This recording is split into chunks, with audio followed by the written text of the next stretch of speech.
Kembali bersama kami di Apa Kabar Indonesia Siang. Pemirsa, unjuk rasa yang berujung ricuh di Jakarta tidak hanya meninggalkan jejak kerusakan di jalanan, pasar pun tentunya ikut lumpuh. Ratusan pedagang kehilangan pembeli dan rasa aman warga pun ikut terganggu. Anda bisa simak liputan reporter Yulinda Tridewi bersama juru kamera Ahmad Zainal. Hari biasa, Pasar Matraman ini dipenuhi oleh aktivitas warga. Para pedagang menjajarkan barang dagangannya dan para pembeli berlalu-lalang untuk mencari kebutuhannya. Namun beberapa hari kebelakang, ini kerusuhan melanda Jakarta yang mengakibatkan ketegangan dan juga mempengaruhi denyut ekonomi yang ada di kawasan ini. Lantas, apa kata pedagang? Berikut liputannya.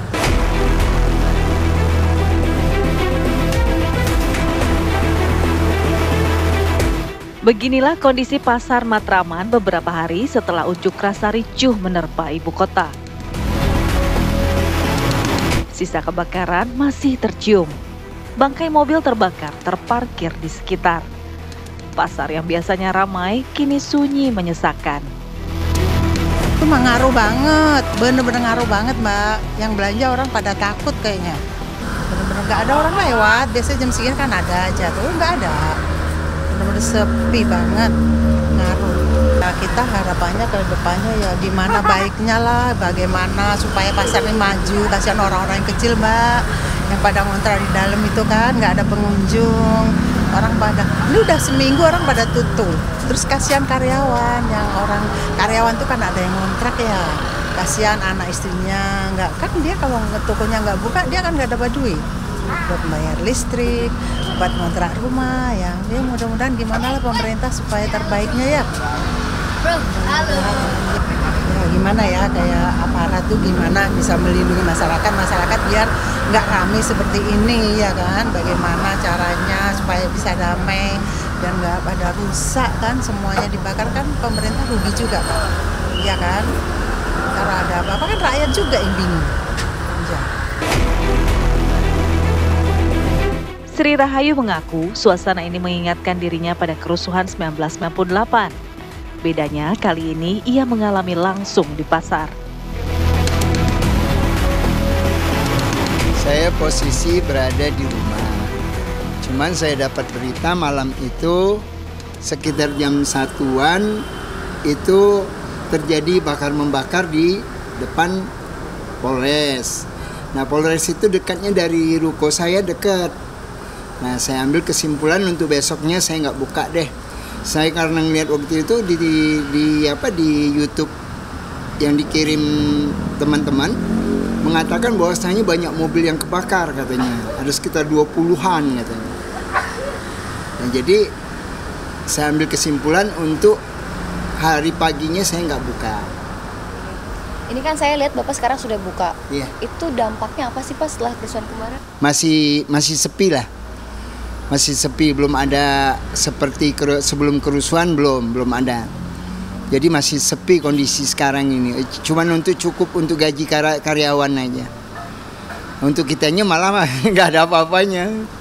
Kalau waktu 98 kita cuman sehari kejadian aja. Ekonomi itu agak oleng ya, nggak lama lah. Tapi ini kok beberapa hari gitu.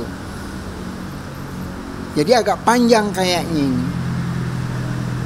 Daya beli juga agak betele lah membeli gitu.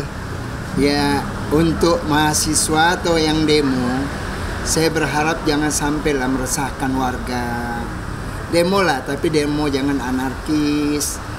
Nah untuk anggota-anggota dewan atau pejabat-pejabat, coba didengar. Jadi sama-sama saling menjaga, saling ada keseimbangan. Jadi siang demo juga bisa berbuat dengan tenang, menyampaikan aspirasi.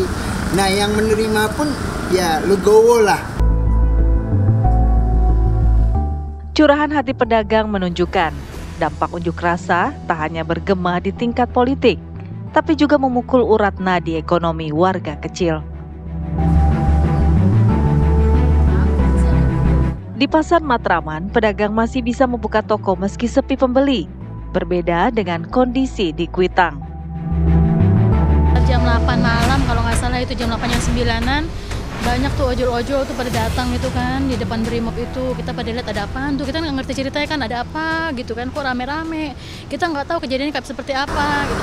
Begitu dilihat kok banyak orang di ujung sana mengarah ke Brimob gitu. Datanglah tuh ojol 1, 2, 3 tuh orang-orang pakai baju hijau-hijau itu kan masuk ke sini, nitip motor ya Bu, nitip motor ya Bu, kata gitu. Terus aku bilang ada apaan sebenarnya gitu, kamu nggak tahu ceritanya kan, dia udah itu beredar langsung kan, langsung kasih tahu ini Bu ojol ditabrak ini, kata gitu sampai mati, kata dia gitu. Aku nggak tahu ceritanya, begitu udah langsung rame semua, akhirnya aku tutup udah jam 11 malam itu udah penuh semua di sini tuh, udah nggak bisa kelihatan orang, udah penuh banget. Akhirnya tutup jam 11 malam, kita mulai beberes gitu. Nah Jumatnya kita mulai tutup, kita nggak jualan. Nah pas Jumat itu pagi kita masih aman ini ya. Pagi masih aman, begitu habis sholat Jumat sorenya sore kita masih aman di sini. Udah dibilang jangan ini warung kecil, jangan diapa-apain gitu. Memang sebagai mereka ada yang oh ya maaf ya, memang mereka baik-baik, ojol itu jangan gitu. Begitu ini penjaraan ini, begitu ini dibakar habis sore jam 3 ini ya. Dibakar sore jam 3-an, mulai mereka tuh udah dijarah semuanya nih, habis semuanya itu, piring-piring gelas habis semuanya. Jadi kejadiannya itu pas mereka kiranya di dalam Afra ini ada Brimob. Iya. Nggak ada sebenarnya gitu, makanya aku bilang kok sampai ke warung-warung kecil, kita kan cari makan dari situ, hari-hari kita dari situ. Ini kalau begini kita udah nggak dapat duit, 3 hari nggak jualan, terus modal dari mana coba segini banyaknya, kita harus mengeluarkan dana. Sekarang jualan juga ekonomi lagi sulit ya kan, sekarang kan ekonomi kita jualan juga ya Allah, buat makan aja udah alhamdulillah bisa buat makan, malah dihancurin begini, coba tuh Kak. Warga yang bergantung pada penghasilan harian kini kebingungan mencari nafkah. Hilangnya mata pencaharian membuat mereka semakin terpuruk.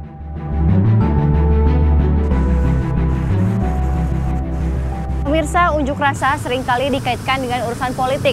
Namun di balik itu semua, dampak yang paling terasa ialah pada sisi kemanusiaan. Bahkan para pedagang di Pasar Matraman dan juga di area Kuitang ini menjadi korban. Padahal mereka hanya mencari nafkah. Rasa aman sulit dicari. Hal ini menandakan bahwa kerusuhan bisa menyebabkan dampak bagi para warga, khususnya bagi para pedagang yang ada di area sekitar kerusuhan.